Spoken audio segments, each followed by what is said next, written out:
नमस्कार. परमार्थ जिज्ञासा भाग 4 मध्ये आपल्या सगळ्यांचं स्वागत आहे. आज आपल्याबरोबर रवींद्रजी पाठक आले आहेत.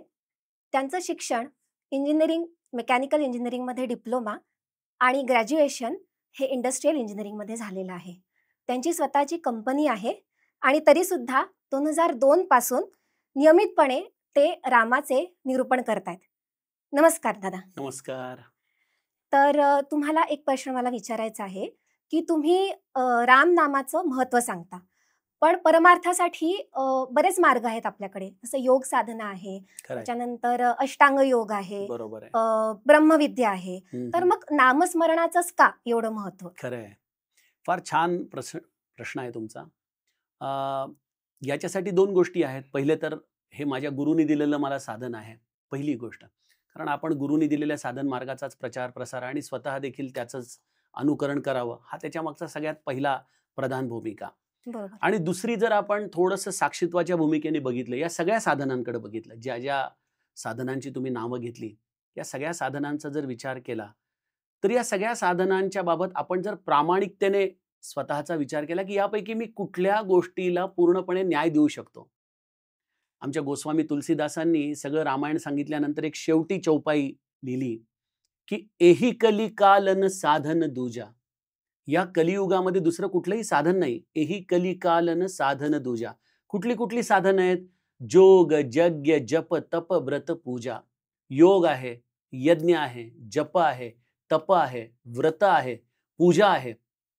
या सगळ्या साधनांचा जर आपण आजच्या 2025 या कालखंडाच्या आधाराने जर विचार केला, तर आपण यापैकी कुठल्या साधनेला न्याय देऊ शकतो? जप करणं आणि नामस्मरण करणं यामधला फरक मला वाटतं मी 1-2 एपिसोडच्या आधी सांगितला.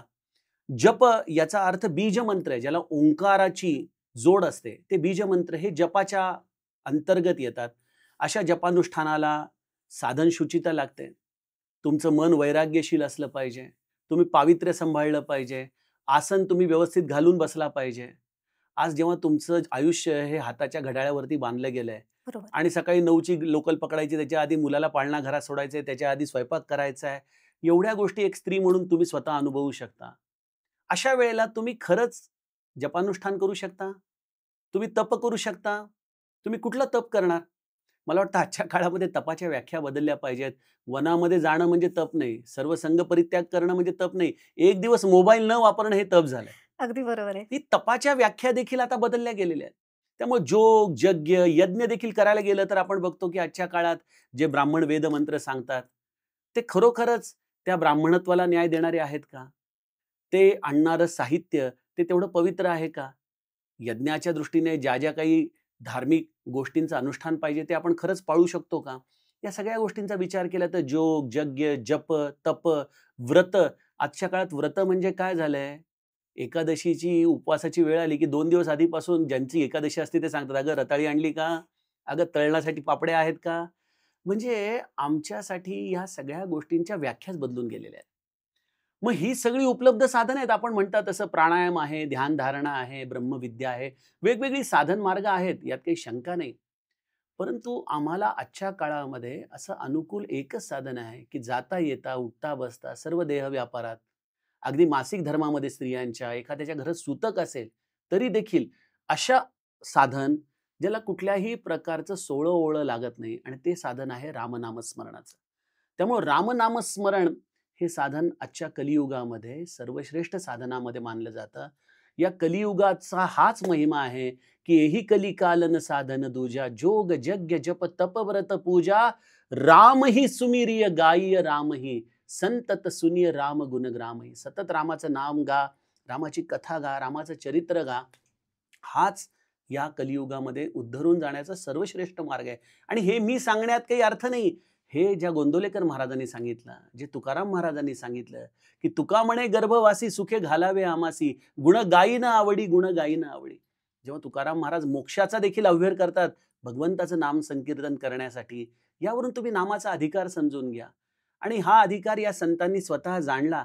माझी माऊली तर म्हणते समाधी साधन संजीवन नाम.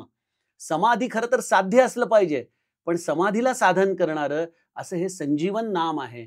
या समाधीला प्राप्त करणारं साधन आहे संजीवन नाम. त्यामुळे नामाचा महिमा हा अपरंपार आहे. नामाचा महिमा सांगून संपला असं म्हटलं तर आपण नामाला लटकेपणा आणू. त्यामुळे नाम हे एक असं या कलियुगामध्ये यंत्र आहे, जे तुम्हाला आणखीन आणखीन या कलियुगामध्ये जेव्हा काळ हा बिघडत जाणार आहे, आणखीन आणखीन मनाला जेव्हा क्लेश होणार आहेत, अशा वेळेला एकच आधार राहणार आहे आणि तो म्हणजे भगवंताच्या नामाचा. म्हणून संतांनी स्वतः देखील नाम घेतलं आणि दुसऱ्यांना देखील त्याच नामाचं निरंतर प्रचार प्रसार करण्याचं एक निमित्त केलं. मला वाटतं तुम्हाला यावरून नामाचं महात्म्य, नामाचं श्रेष्ठत्व कळू शकेल. नक्कीच, नक्कीच. बरं मला एक प्रश्न विचारायचा होता, की जसं अ, आपण आपल्या करिअरमध्ये मेंटर असतात, जे आपल्याला मार्ग दाखवतात. तसं गुरुचं अनन्यसाधारण महत्त्व आहे. अगदी खरं आहे. पण जर का 2 गुरु आपल्याला लाभले, तर मग काय करायचं? बरोबर, मी तुमचा प्रश्न समजू शकतो. विशेषतः स्त्री वर्गामध्ये हा प्रश्न येतो. कारण माहेर असताना तिकडे एक गुरु परंपरा असू शकते. तिथे एखाद्याचा अनुग्रह झालेला असू शकतो आणि सासरी आल्यानंतर मग एक वेगळी गुरु परंपरा किंवा एक वेगळा संप्रदाय असू शकतो, त्याचा वेगळा मंत्र असू शकतो. बरोबर, बरोबर. अशा वेळेला स्त्रीच्या मनाची कुचंबणा होऊ शकते, की नेमकं काय करावं? माझ्याकडे देखील अनेक लोकं येतात. काही लोकांच्या बाबतीमध्ये असे प्रश्न असतात, की कोणीतरी अनाहूत व्यक्ती आला, कुठलातरी मंत्र दिला, माहीत नाही. ते दीक्षा गुरु होते का काय होते माहीत नाही, पण त्यांनी मंत्र दिलाय. आता आम्ही गोंदवलेकर महाराजांचं रामनाम घेऊ का? आम्हाला तो मंत्र घ्यायचा आहे. असे अनेक क्लिष्ट प्रश्न पडतात. पहिली गोष्ट अशी आहे, की मंत्राच्या बाबतीत जर विचार कराल, तर मंत्र हा पतिव्रतेसारखा असतो. तो अव्यभिचारी असतो. तो एकदा घेतला, की तो आपल्यासाठी असतो. त्यामुळं आपणहून गुरु बदलण्याच्या भानगडीमध्ये पडू नये. दुसरी गोष्ट अशी आहे, की जर 2 गुरु तुमच्या आयुष्यामध्ये, दुसरा गुरु जर तुमच्या आयुष्यामध्ये येत असेल आणि प्रथम गुरुचा जर अधिकार हा तेवढा मोठा नसेल किंवा त्याने दिलेलं साधन तुमच्याकडून होतच नसेल, तर त्या अवस्थेमध्ये तुम्ही दुसऱ्या गुरुचा विचार करू शकता. पण गुरुचा विचार करत असताना एक गोष्ट आपण प्रधान मनामध्ये लक्षात ठेवावी, की आदिगुरु कोण आहे? महादेव आहे. आदिगुरु कोण आहे? हनुमंत आहे. त्यांनी कोणाची साधना केली? त्यांनी रामनामाची साधना केली. त्यामुळं जे गुरुतत्व आपल्याला त्या आदी तत्वापर्यंत घेऊन जाणारा असेल, असा मंत्र आपण गुरु येऊ किंवा न येऊ, पण जर आपल्या मनाला त्याने आनंद होत असेल, तर आपण जरूर नाम घ्यावं. आणि ज्यांच्या आयुष्यामध्ये अजूनही गुरुच आला नाही, अशी देखील लोकं असतात, की आम्ही नाम घेतो, पण आम्हाला गुरु मिळाला नाही, मग आम्ही काय करावं? तर त्याचं उत्तर असं आहे, की नाम आपण घेत जावं. नामच गुरुला ओढून आणतं आपल्या जीवनामध्ये. आणि माझ्या बाबतीत जर बोलायचं झालं, तर माझा अनुभव असा आहे, की गजानन महाराजांची मी खूप भक्ती केली. माझ्या तरुण वयामध्ये त्यांची पारायणं करायचो आणि नेहमी गजानन महाराजांच्याकडं प्राधिकरणाच्या मंदिरामध्ये जाऊन बसलो, की एकच मागणं असायचं, की नेमकं कुठं चाललोय हा प्रवाह मला माहीत नाही. पण एक दिवशी अचानकपणे गजानन महाराजांनी मला आपसूकपणे गोंदवलेकर महाराजांच्या झोळीमध्ये घातलं. तर हे होतं. म्हणजे 2 गुरु जरी आले, तरी पहिला गुरु हा कदाचित तुमचा जो दीक्षा गुरु आहे, तिथपर्यंत घेऊन नेण्यासाठी तुमचं निमित्त असतो. त्यामुळे तुम्ही जीवन प्रवाही ठेवा. स्वतःहून काही बदलायचा प्रयत्न करू नका. घ्यायचंच असेल तर रामनाम घ्या आणि रामनामानेच तुमचे मुख्य दीक्षा गुरु तुमच्या आयुष्यात येतात, यावरती विश्वास ठेवा. खूप छान. म्हणजे आपल्या इकडे जे म्हणतात, की आपल्याला गुरु शोधावा नाही लागत. खरंय. गुरु आपल्याला येतो. येतो, निश्चितच आपल्याकडे शोधत येतात येतो. गुरु. निश्चित येतो. बरोबर आहे. एक असा प्रश्न आहे, की आपल्या इकडे आता कुलदेवी, कुलदैवत असतात. बरोबर. त्यांचे कुळाचार चालू असतात. खरंय. त्याला पण आपल्याला महत्त्व द्यावंच लागतं. बरोबर आहे. पण मग आता ते पण आहे, करायचंय सगळं, कुळाचाराचं सगळं करायचं आहे. मग ते आणि रामनाम, नामस्मरण. खरंय. मग कशाला महत्त्व द्यायचं? नाही, कसं आहे, आपल्याकडे कुळाचार किंवा कुलदैवताची उपासना ही केली जाते, ही बहुतांश वेळेला भीतीतून केली जाते. कारण की एखाद्याच्याकडे काही जर आजारपण झालं, की मनुष्य म्हणतो, "अरे, यावर्षी माझ्याकडून ते काही कुळाचार नीट घडला नाही ना, त्याची शिक्षा मला देवाने दिली." म्हणजे बहुतांश वेळेला या कुळाचार किंवा कुलदैवताच्या यात्रा हा मनुष्य भीतीतून करतो आणि परमार्थ हा भीतीतून घडणारा प्रांत नाही. त्यामुळे मुळात या 2 गोष्टी भिन्न आहेत माझ्या दृष्टीने. परमार्थामध्ये तुम्ही आनंदयुक्त अंतःकरणाने कुलाचार करा. आपल्या देवीला किंवा आपल्या खंडोबाला तुम्ही अत्यंत प्रेमाने आळवा. तू माझा मायबाप आहेस, या भूमिकेतून तुम्ही त्याची सेवा करा. तर ते कुळाचार आणि कुलदैवत हे परमार्थाला अनुकूल ठरू शकतात. दुसरी गोष्ट अशी आहे, की एकदा तुम्हाला जीवनात गुरु मिळाला, तर आम्ही एकच गोष्ट म्हणतो, की तूची ब्रह्मा, तूची विष्णू, तूची उमाकांत, तूची आमुचे सकळ दैवत. तुझे विना आम्हा नेणो काही, तूची करता हरता. एकदा आपण अनन्य भावाने त्याला शरण गेलो, की त्या अनन्यतेमध्येच परमार्थ विकसित पावत असतो. आणि मग त्या अनन्यतेमध्ये, त्या छत्रामध्ये तुम्ही त्या कुलदैवतेमध्ये देखील गुरुचं रूप पहा. त्या कुळाचारामध्ये देखील गुरुची सेवा पहा. मग ती एक समग्र अवस्था जी जीवनाची आहे ना, त्याचं नाव परमार्थ आहे. तुम्ही कुळाचार, कुलदैवत एका भीतीपोटी किंवा केवळ एक रिच्युअल म्हणून करायला गेला, तर ते कदाचित धार्मिक अनुष्ठानाच्या दृष्टीने योग्य असू शकेल. पण ते खचितच परमार्थाला उपयोगी पडू शकेल. बरोबर, बरोबर. बरं रामनामाचं जे आहे, जप करायचा, बरोबर तर आहे. मग रामाचाच का? म्हणजे कृष्ण आहे, काही जण हो. कृष्णाची भक्ती करतात, हं. काहींकडे दत्ताचं असतं. बरोबर आहे. मग रामनामाचाच जप का? नाही, हा भाग अनेक लोकं विचारतात. किंबहुना माझ्याकडे इंडस्ट्रीमध्ये एकदा एक कोरियन माणूस आला होता आणि त्यांनी थोडाफार आपल्या धर्माचा अभ्यास केला होता आणि तो म्हणाला, की आमच्या धर्मात तर एक जीससच आहे किंवा आम्ही बघतो इस्लाम धर्मामध्ये एक अल्लाच मानला जातो. मग आमच्या हिंदू धर्मामध्ये एवढे 33 कोटी देव का? बरोबर, बरोबर. अशी एक विचारधारा आजच्या मुलांमध्ये येते आणि बऱ्याचदा अशा प्रश्नांची उत्तरं आपल्या घरातले कोणी देऊ शकत नाहीत. म्हणतात, "अरे मग काय?" तर कसं आहे, की आपल्या इथं या 33 कोटी देवतांची संकल्पना कुठून आली आहे? एकच ब्रह्म, एकच ते तत्व. अनेकाकार झालं. कशामुळं झालं? भक्ताच्या इच्छेमुळं, भक्ताच्या प्रार्थनेमुळं झालं.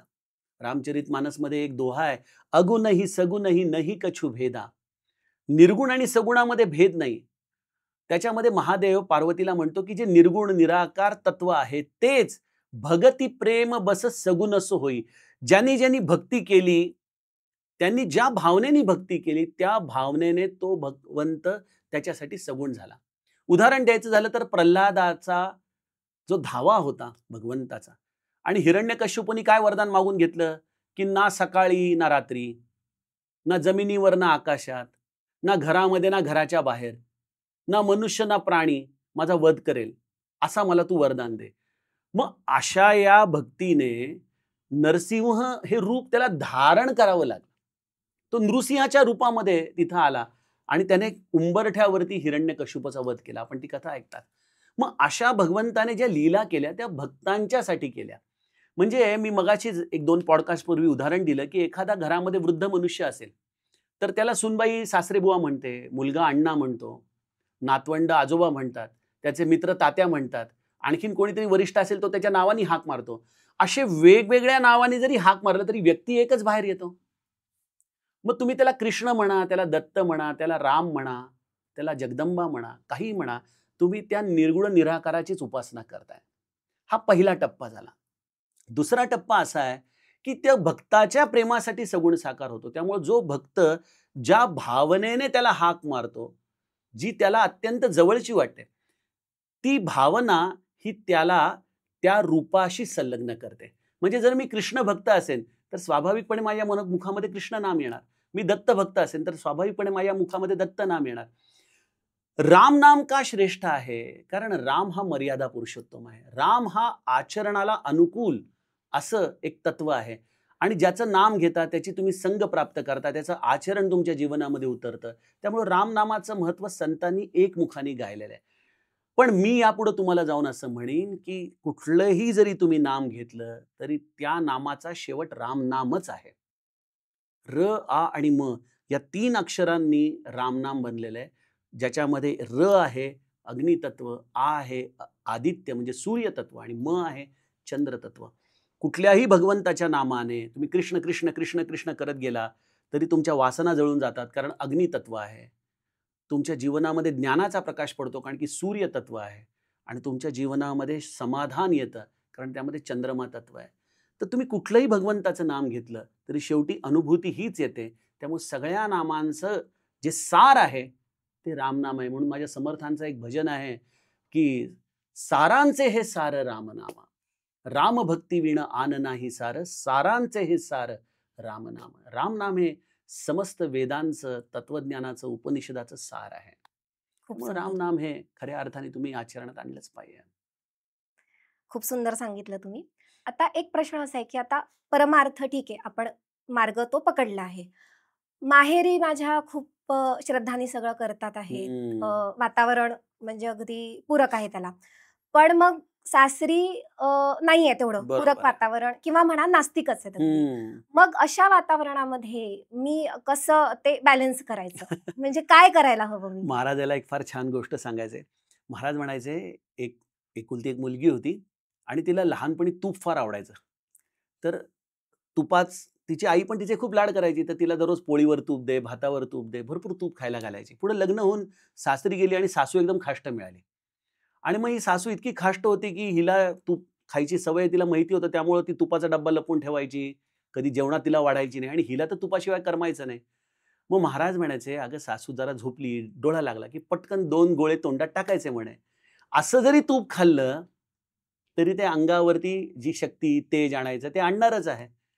म्हणजे सांगायचा उद्देश असा आहे की जर तुम्हाला मुक्तपणे सासरी साधना करता आली नाही, तर गोपींचं आपण नेहमी स्मरण ठेवायचं.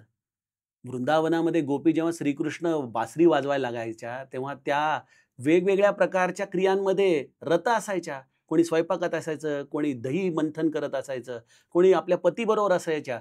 पण कृष्णाची बासरी वाजता क्षणी जशा त्या कृष्णाकडे धावा घ्यायच्या, तुमच्या देहावरती तुमच्या सासरांचा किंवा तुमच्या सासरच्या लोकांचा कदाचित कंट्रोल असू शकतो, पण तुमचं मन तर तुमच्या स्वाधीन आहे. मग तुम्ही तुमचं मन तुमच्या नामामध्ये रत ठेवण्यामध्ये, जसं त्या मुलीला सासूची नजर चुकवून तूप खाल्लं तरी तिच्या अंगावरती कांतीमध्ये फरक पडणार आहे, तसं तुम्ही भगवंताचं नामस्मरण तुमच्या स्वतःच्या आतमध्ये करू शकता. हा पहिला टप्पा आहे. मी मानतो की हे खूप अवघड आहे, कारण की जर परिस्थिती घरामधली नीट नसेल तर एका स्त्रीला तेवढं स्वतंत्रता नसते. पण खऱ्या अर्थाने हा हिरकणीसारखा पुरुषार्थ तिला करावा लागतो की आपल्या स्वतःचं तिथं साधन प्रस्थापित केलं पाहिजे. दुसरी एक गोष्ट अशी आहे की मी अनेक अशा देखील माझ्या भगिनी बघितल्या की ज्यांनी निग्रहाने हे साधन सासरी केलं आणि बघता बघता ते सगळं सासर बदलून गेलं. म्हणजे रामनामाची गोडी अशी आहे की ते सगळ्यांना पांघरुणाखाली घेतं. ते तुम्हाला देखील आनंद देतं, तुमच्याबरोबर आणखीन 4 लोकांना देखील बदलून टाकतं. त्यामुळे इतरांच्या बरोबर वाद होणार नाहीत, एवढ्या सावधानतेने आपण आपलं साधन करावं आणि हळू साधन जसं प्रस्थापित होत जाईल, तसं तुम्ही बघाल की परिस्थिती देखील तुमच्या आजूबाजूची बदलू लागते, अनुकूलता येऊ लागते. आणि सगळ्यात शेवटची गोष्ट, जर अनुकूलता आलीच नाही तर काय? तर शेवटी एक लक्षात ठेवावं की हे सगळं आंतरिक समाधानाचा प्रांत आहे. हा माझा मला करायचा खेळ आहे. ह्याच्यामध्ये मी गमतीने नेहमी उदाहरण देतो की समजा तुम्ही केसरी टूर किंवा आणखीन कुठल्या कंपनीबरोबर फिरायला गेला. तुम्ही एका फॅमिलीसारखे सगळे परदेशात फिरता आणि मग येताना पासपोर्ट दाखवायची वेळ येते, तेव्हा प्रत्येकाला आपला पासपोर्ट दाखवावा लागतो. असं नाही की माझा नवऱ्याचा पासपोर्ट आहे, माझा नाहीये, तर मला देखील ह्याच्याबरोबर सोडा, असं होत नाही. तुमचा पासपोर्ट तुमच्याकडे असलाच पाहिजे. तर परमार्थामध्ये काय आहे की ठीक आहे, कोणीतरी तुमचा देहानी पती आहे, कोणीतरी मुलगा आहे, कोणीतरी सासू-सासरे आहेत, हे सगळ्या गोष्टी आहेत. पण शेवटी या मनुष्य जन्माला तुम्ही काय न्याय दिला हे तुमच्याच पासपोर्टवर बघितलं जातं. आणि तो पासपोर्ट तुम्हाला तुमच्या निश्चयाने, निग्रहाने नीट करावा लागतो. त्यामुळे तुम्हाला जरी वातावरण प्रतिकूल असलं, तरी आपल्यासमोर असे अनेक आदर्श आहेत. बहिणाबाईचं चरित्र आहे, मीरेचं चरित्र आहे, जिला किती प्रकारचा क्लेश होता. पण त्यांनी तरी देखील त्या परिस्थितीमध्ये विठ्ठलाचं दर्शन, श्रीकृष्णाचं दर्शन प्राप्त केलं. तर असे आदर्श ठेवून आपण या सार-असार विचाराच्या संकल्पनेने निरंतर आपल्या साधनेमध्ये रत राहण्याचा प्रयत्न करावा. आणि हळू भगवंत कृपा करतो, अनुकूलता येते. तुम्ही जे करताय त्या कार्याचं महत्त्व पटतं. पण तुम्ही तुमच्या ध्येयापासून विचलित होता कामा नये. खूप छान. आपण जसं मगाशी म्हणालात, की राम हा मर्यादा पुरुषोत्तम आहे. खरंय. सध्या स्त्री मुक्तीचे वारे चालू आहेत. त्या अनुषंगाने एक विचारते, की आता रामाने सीतेची अग्निपरीक्षा घेतली. मग त्या ठिकाणी तुम्ही कसं समानतेचा म्हणजे काय विचार करू शकतो आपण? किंबहुना रामा इतका स्त्रीचा आदर करणारा दुसरा कोणीच देवता नाही, किंवा राम हे स्त्री समानत्व वगैरे हे आत्ताच्या काळामध्ये आलेलं आहे. पण रामानी जो सीतेचा सन्मान केलेला आहे, तसा सन्मान इतर कुठल्या चरित्रामध्ये सापडणं देखील कठीण आहे. कसं आहे, ह्या सगळ्या गोष्टींच्या मध्ये आपण नीट चरित्र वाचत नाही. जर तुम्ही तुलसी रामायणाचा नीट अभ्यास केला तर त्यामध्ये अरण्यकांडामध्ये स्पष्ट उल्लेख आहे की जेव्हा रामाने प्रतिज्ञा केली की मी सगळ्या राक्षसांचा संहार करीन, त्यावेळेला संत त्याचा फार सुंदर विस्तार करतात की सीतेच्या मनामध्ये प्रश्न आला की या राक्षसांनी रामाचा तर काही अपराध केलेला नाही, मग रामाने जर राक्षसांचा वध केला तर रामाला त्याचं पातक लागेल की ज्या राक्षसांनी ह्याला काही त्रास दिला नाही त्यांचा हा वध करतोय. मग रामाला क्रोध यावा रामाचं काहीतरी वैयक्तिक हानी व्हावी यासाठी काय करता यावं, तर आपणच त्याच्यापासून या राक्षसांच्या तावडीमध्ये जावं, जेणेकरून रामाला क्रोध येऊन तो राक्षसांचा वध करेल, आपली सुटका करेल, एक दिव्य चरित्र निर्माण होईल आणि त्या दिव्य चरित्राच्या आधाराने आपल्याला या रामाला पापमुक्त ठेवता येईल. हा एक विचार संत सांगतात. हा एक विचार आहे, हे भावविश्व आहे. तुलसी रामायणामध्ये काय सांगितलंय, की रामाने सीतेला विनंती केली, की मी एक लीला करू इच्छितो. काय लीला? या राक्षस वधाची लीला करू इच्छितो. तर या लीलेसाठी तू मला सहाय्यभूत हो. तू काही काळासाठी अग्नीमध्ये समाविष्ट हो. हे स्पष्ट रामायणामध्ये उल्लेख आहे. आणि सीतेने लक्ष्मणाला देखील कळणार नाही इतक्या सहजतेने अग्नीमध्ये स्वतःला प्रस्थापित केलं आणि आपली प्रतिकृती ही रामाच्या बरोबर दिली. आणि त्या रामाची प्रतिकृती बरोबर असलेल्या सीतेला रावणाने अपहरण करून दूर नेलं.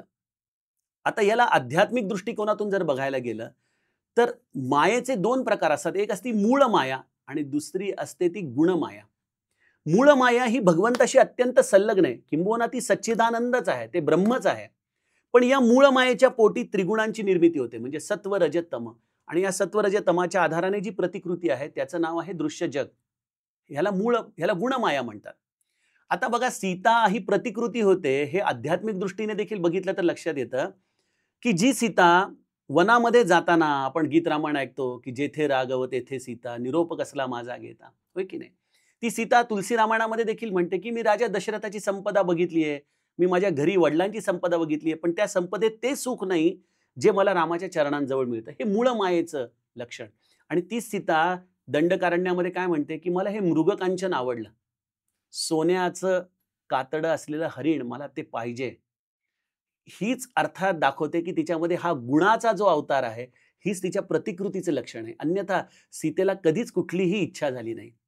त्यामुळं रामाने मूळ सीतेच्या रूपाला आपल्या हृदयाशी ठेवलेलं आहे आणि तिची प्रतिकृतीचं अपहरण झालं रावणाच्या द्वारे.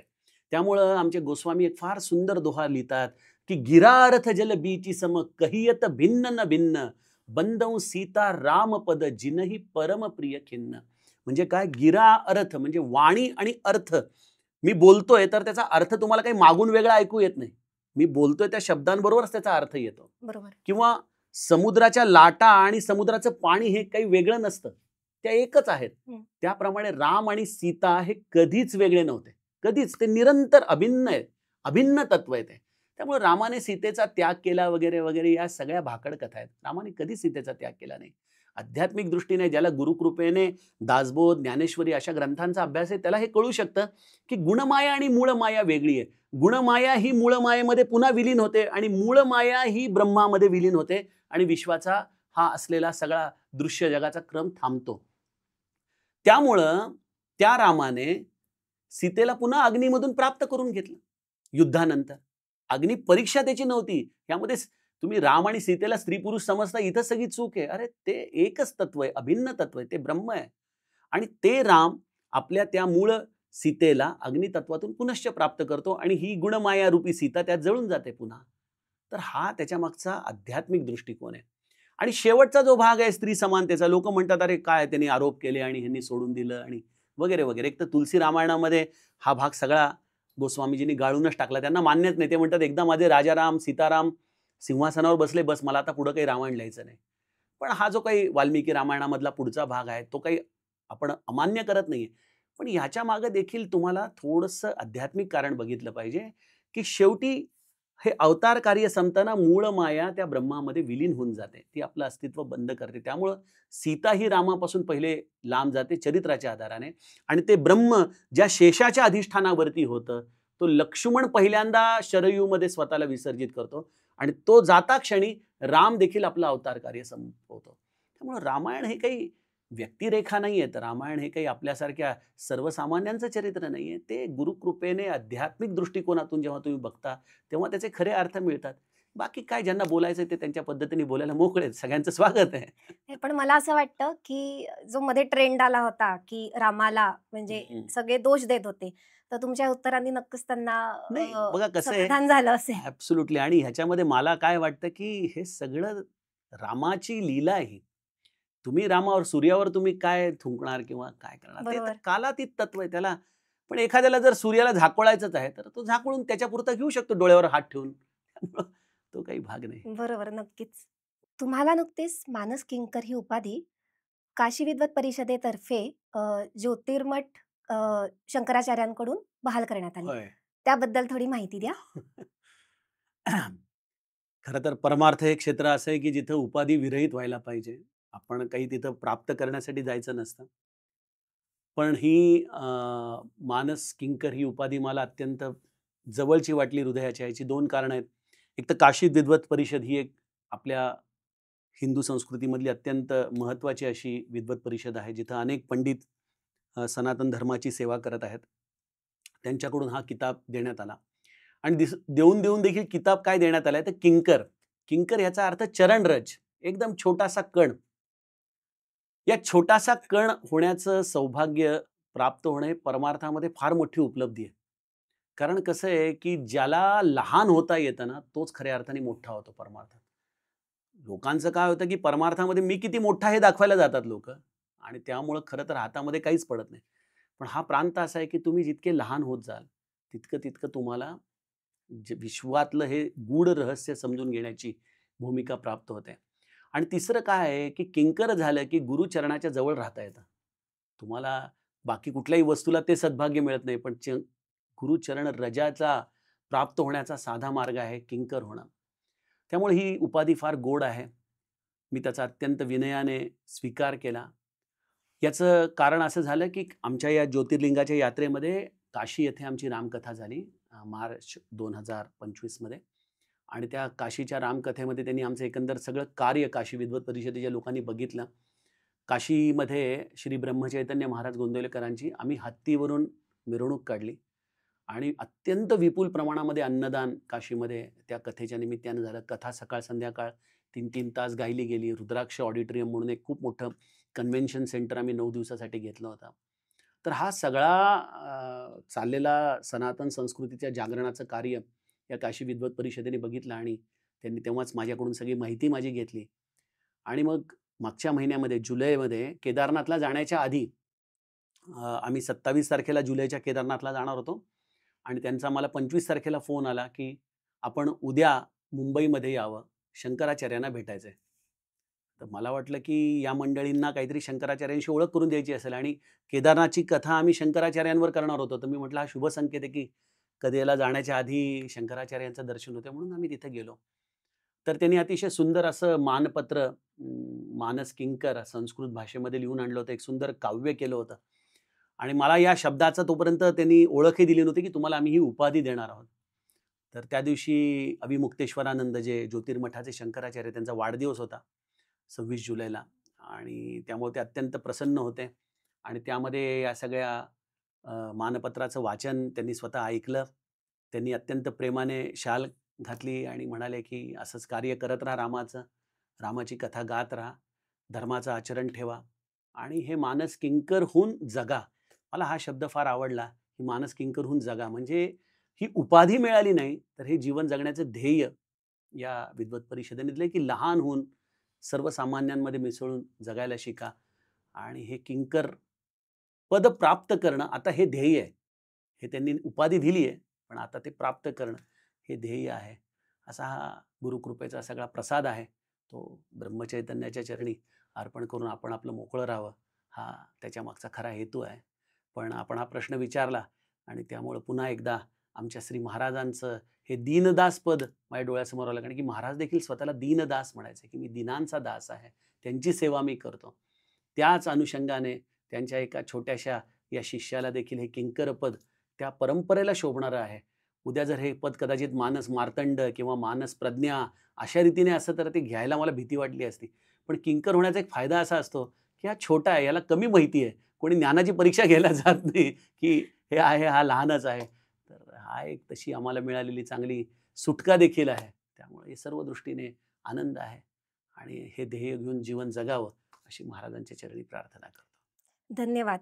तुम्ही आज जे काही आम्हाला उत्तरं दिली, त्यांनी आपले प्रेक्षक जे आहेत, त्यांना नक्कीच समाधानकारक वाटलं असेल. पण आपले जे तरुण प्रेक्षक आहे, त्यांना तुम्ही काय उपदेश द्याल? उपदेश देण्याइतका तर मी निश्चित मोठा नाही. परंतु एक मित्रत्वाच्या नात्याने मी निश्चित काही सांगू इच्छितो. तर साधक बंधू भगिनींनो, आपण या परमार्थ जिज्ञासा या संवादातून ही जी सगळी तरुण मुलांच्या मनामध्ये चालणारी परमार्थाच्या विषयीची घालमेल आहे, त्याचप्रमाणे परमार्थाच्या विषयी अनेक शंका, कुशंका, श्रद्धा, अश्रद्धा, अंधश्रद्धा अशामध्ये आपली जी मतं विभागलेली असतात, या सगळ्या गोंगाटामध्ये नेमका परमार्थ म्हणजे काय आणि तो आचरण करायचा म्हणजे सर्वसंग परित्याग करायचा का? आपण आपला संसार, प्रपंच, आपला व्यवसाय, आपली स्वप्न याचा पाठपुरावा करत करत परमार्थ करू शकतो की नाही करू शकत? असे अनेक प्रश्न आजच्या तरुण पिढीला पडतात. अनेक लोकांना पडतात. कदाचित त्यांना त्याची योग्य उत्तरं मिळत देखील असतील, परंतु एखादं जर असं उदाहरण मिळालं, की जे आपल्या जीवनामध्ये ते शास्त्र जगून लोकांना सांगू शकत असेल, तर त्या निमित्ताने मी रवींद्र पाठक, मी स्वतः मेकॅनिकल इंजिनियर आहे. इंडस्ट्रियल इंजिनिअरिंगचं माझं ग्रॅज्युएशन आहे आणि एक रवी इंडस्ट्रीज नावाचा अवजड उपकरणांचा कारखाना देखील मी चालवतो. हे सगळं करत असताना श्री ब्रह्मचैतन्य महाराज गोंदवलेकरांच्या कृपेने जी परमार्थाची सूत्र मला गवसली, ती या परमार्थ जिज्ञासाच्या आधाराने मी आपल्याशी मुक्त हस्ताने वाटत आहे, शेअर करत आहे. तुम्हाला जर काही मनामध्ये शंका असतील, तर कमेंट बॉक्समध्ये आपण आपला प्रश्न विचारू शकता. आपल्या प्रश्नांना आम्ही योग्य न्याय देण्याचा प्रयत्न पुढील एपिसोड्समध्ये करत राहू. धन्यवाद.